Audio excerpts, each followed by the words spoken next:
you can see, I'm in full safari mode because in less than 3 weeks I'm going to be driving through these gates for a 24-day stay in Kruger Park. It's going to be my 10th stay, and this time for me it's going to be very different because I'll be carrying high-definition 4K video equipment to document the entire trip so I can share it with my Facebook and YouTube friends and followers in a series of videos on my return. Now, this series of videos is all about preparation and knowledge. Everything that I wish I'd known before my first trip some 10 years ago. There is very little detailed video-based information online about planning, preparing and booking a trip that can seem very scary to many. So in this series, I'm going to tell you how to book, what to pack, where to eat and at what cost, and there'll be travel tips to help you budget for your trip, with masses of information to ease your worries and make your time in Kruger even better than you expect. Hi, I'm Ken Hadfield. Welcome to my Better Photography and Travel channel.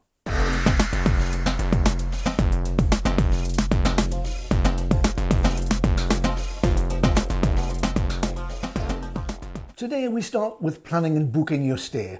And for me, the best website for planning a Kruger trip is Siabona Africa website. Siabona is a major South African travel company which carries massive amounts of information, not just for Kruger, but for several safari locations all across Africa. So let's take a look at their site.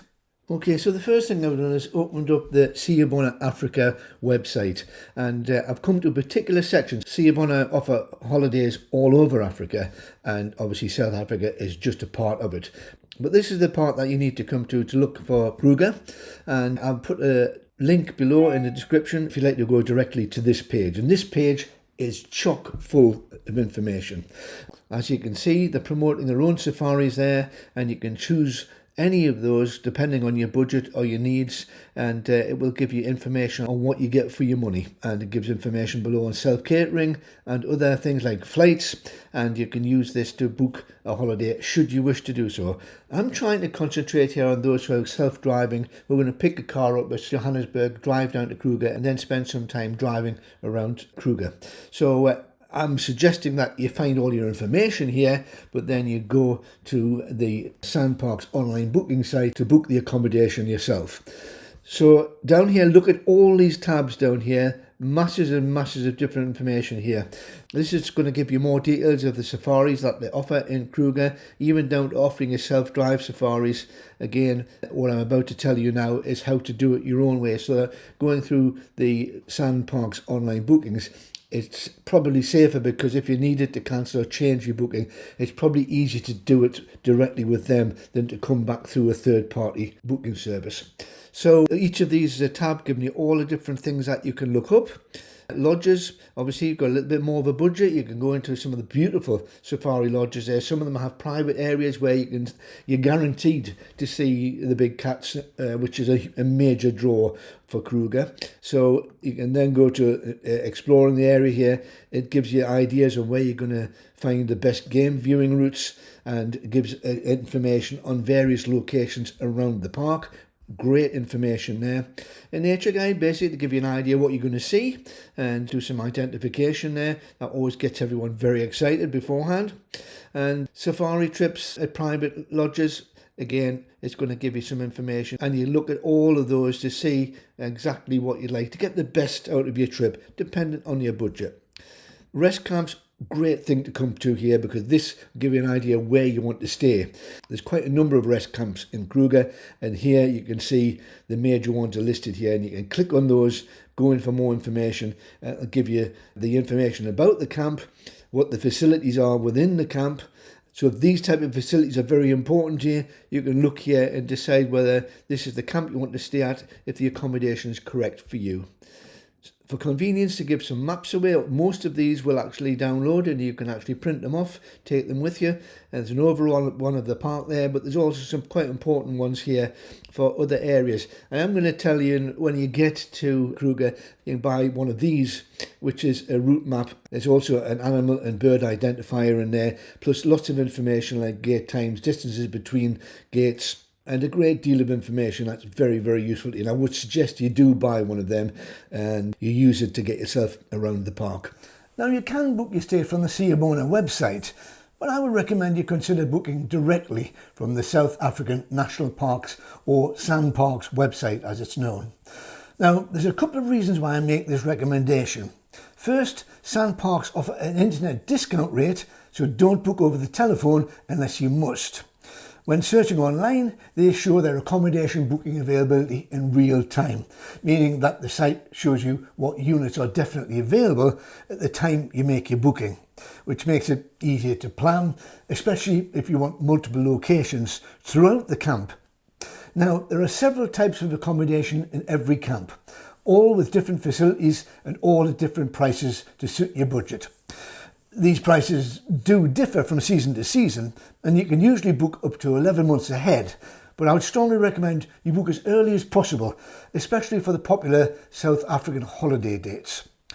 The next reason I suggest making a booking from SANParks is that should the unthinkable happen and you need to cancel, then you can have a full refund by emailing the refund department, who will handle everything efficiently. You can expect a 100% refund up to 30 days before travel, 50% refund from 15 to 30 days before travel, 25% refund from 7 to 14 days before travel, but cancellation within 6 days of travel is non-refundable. Now, sadly, over the years, I've had to cancel a couple of times, and I can say my refund was processed without any problems. So let's go over the SANParks booking site and I'll walk you through the booking process. This is what you're going to see when you start up, and I will put a link to this in the description below to get you directly to this page. And not only can you book your stay on this, but also it gives lots of information as well. The Explore Parks there tells you where all of the South African national parks exist. And it's quite interesting, there's quite a number in South Africa if you decide to move on and come back and investigate another national park. This gives you information on where to stay. You can check your availability, look at various things there, which will help you make your choice. What to do. On this tab here, it lists the activities, how much they cost. If you want to book a safari tour on a safari vehicle for morning or afternoon or even at night time, this will tell you when they occur and what they cost. This is what we would use to book the trip. This is just on this side information about the SANParks itself, which you can have a look through if you want. But then you go to booking your trip. We'll go to online bookings.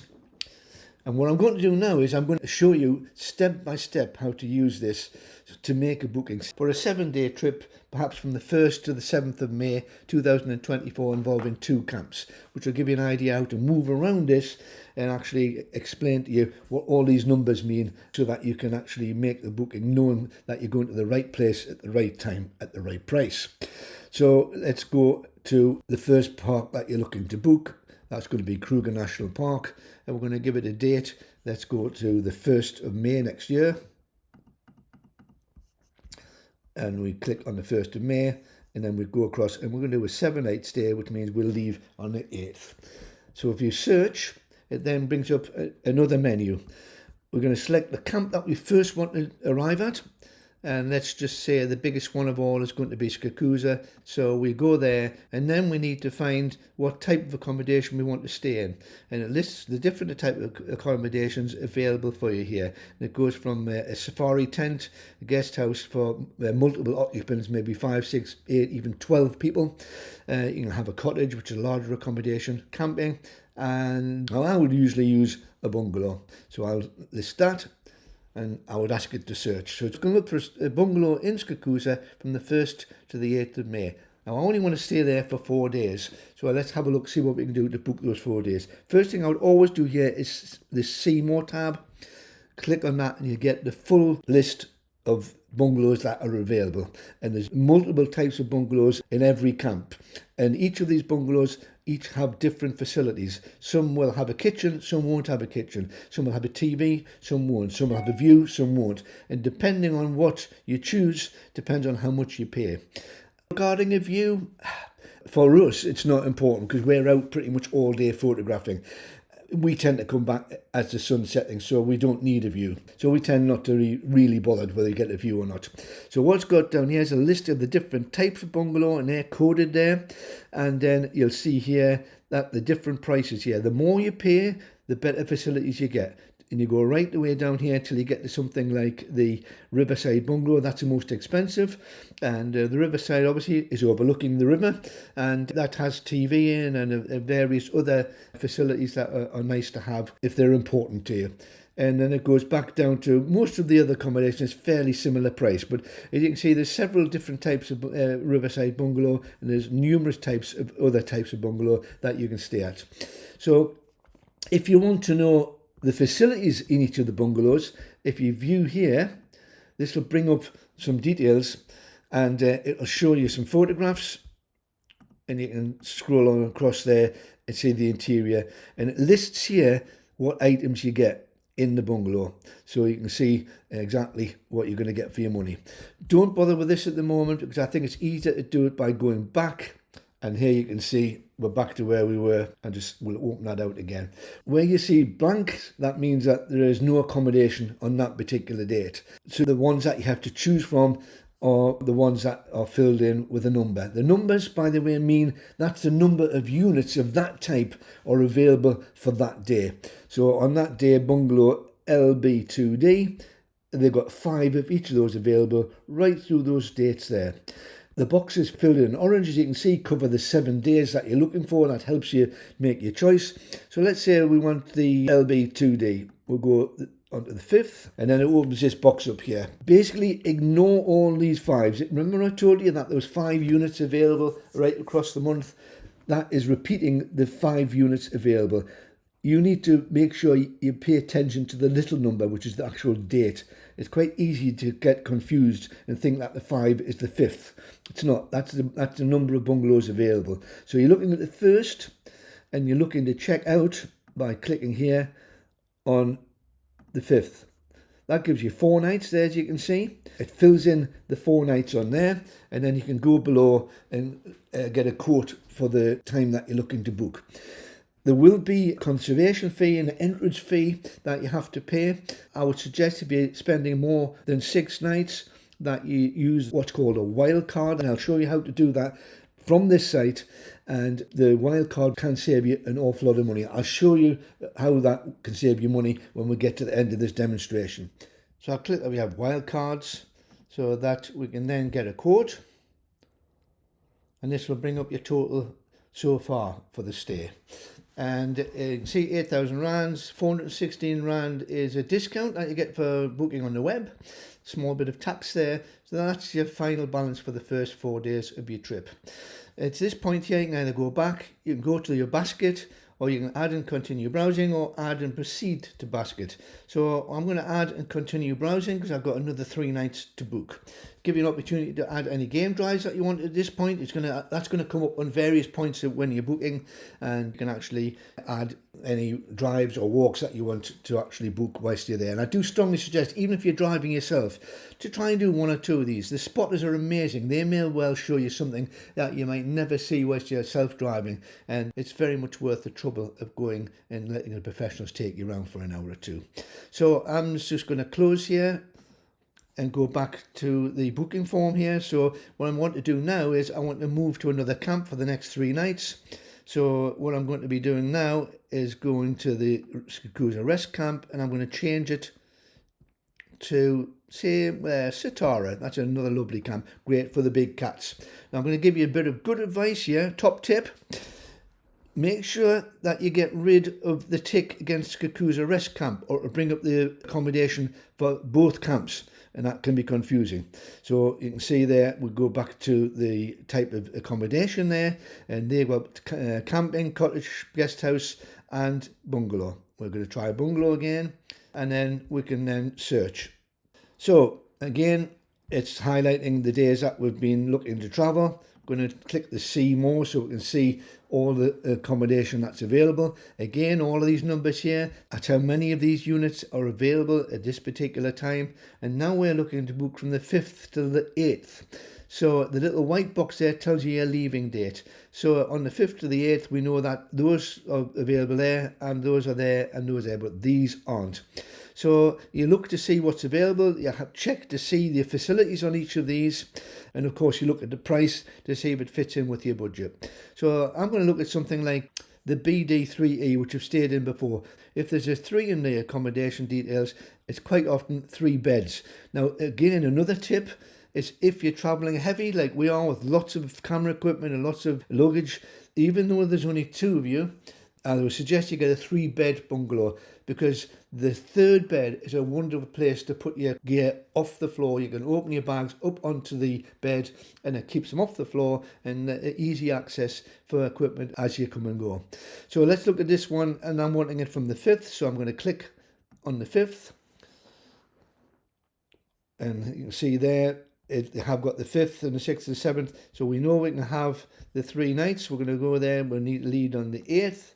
It's 3 nights on there, just double check. It's highlighted the 3 nights that you're going to stop, and this is where I check and double and treble check to make sure everything's right. I've already mentioned that we have a wild card, so we're going to click on that, and I suspect that if you're staying for 7 nights, that you will have a wild card, otherwise you'll end up paying more than you need to. I'm going to get a quote, and this time it's 5,802 rand, a little bit of discount, so that needs to be added to the booking. So we're going to add and could proceed to the basket. If we wanted to book any more time and any more camps, you add and continue browsing. Well, this time we're going to add and proceed to the basket. It's asking again, would you like any game drives, walks? It's at this point you can do if you want, but then I'm going to close, and here you can see a summary of what you've booked. And this is the very reason you need to just double check everything you do. As you can see, it's added a duplicate booking. It does tell you, so it does warn you. So it's just a question of removing that, and then off it comes. It gives you a summary of your booking. It's 4 nights and 3 nights. The total due is 13,557 rand. And at this point, you can go to checkout. You've got your 7-day booking, you put your email in there, the password, you'll have to have an account, and then it'll offer an opportunity to pay. Now, when you come to pay, you will have to pay the full amount. You will get an opportunity to pay by credit card. I would strongly suggest you do pay by credit card. They don't take American Express, by the way. Sometimes, and it's happened several times to me, when I've tried to book straight from the basket, it hasn't actually allowed me to do so. So I've actually simply come up to here where it says quick pay, and quick pay will open up and give a portal where you can actually put your details in there, and that does work every single time. So if it won't allow you to go through the system and make a payment, which happens sometimes, come back to here and go to the quick pay, and that will open up and allow you to make payment. Once you've made your payment, you will get a full booking form with all the information confirmed, the dates, the accommodation, all on one form. Check that form very carefully, make sure it's correct, and then store it ready for your trip, and then you're done. Now, I did mention about wildcard. Wildcard is an ability for you to actually travel anywhere in any of the South African national parks for an entire year, and it is much less expensive. And if you're traveling for an extended stay like us for 24 nights, it can save a small fortune.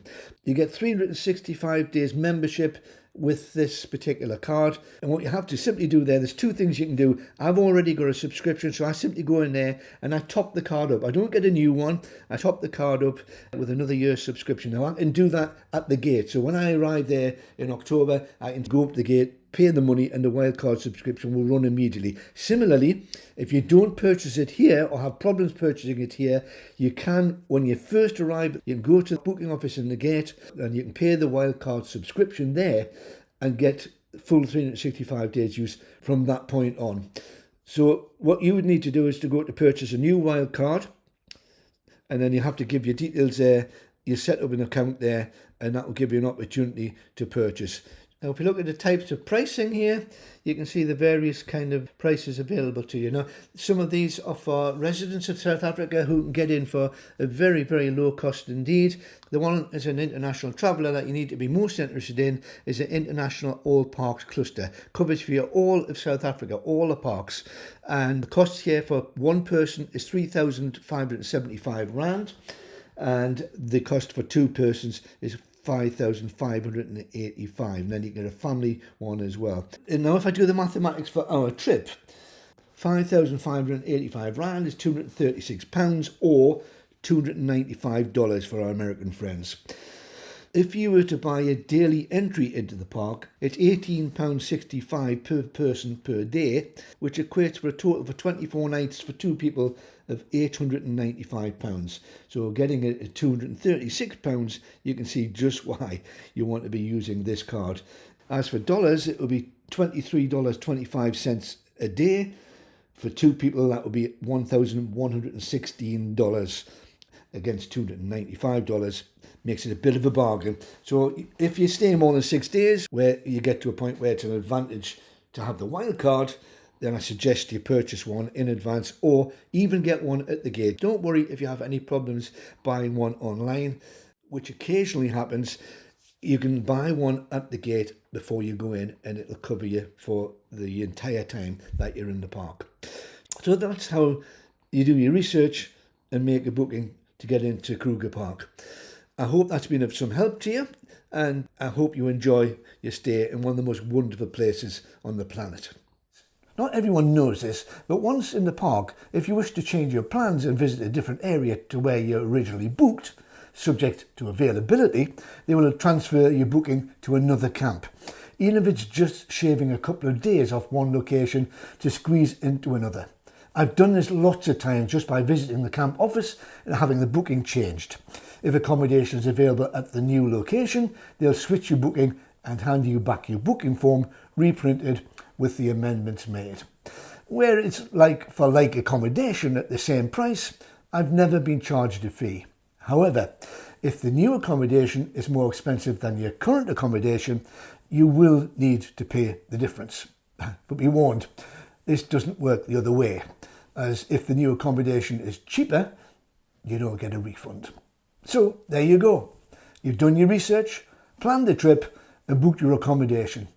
In the next episode, I'll be showing you what to pack, how to get safely from Johannesburg Airport to Kruger Park, and how to check in at the gate, and what to do when you arrive at your first camp. Until then, see you next time on the Better Photography and Travel channel.